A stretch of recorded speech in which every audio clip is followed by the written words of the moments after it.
So in this video, I'm gonna be walking through how to track sleep using your Apple Watch. To track your sleep using your Apple Watch, first of all, we have to enable the sleep tracking. To do that, go to your iPhone and open the Watch app. From My Watch, scroll down and tap on Sleep. And make sure you have to turn on this Track Sleep with Apple Watch option.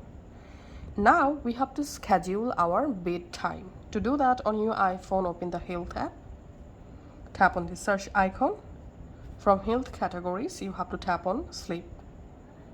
And here under Schedule, go ahead and schedule your sleep or bedtime.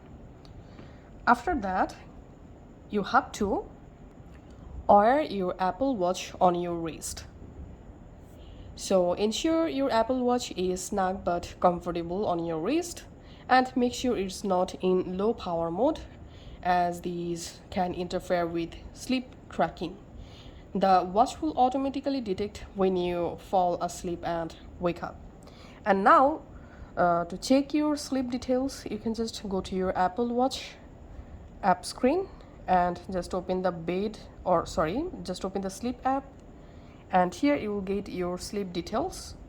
Or you can just go to your iPhone Health app, and from Summary you have to tap on Search, go to Sleep, and here under Data you will find all of your sleep data information.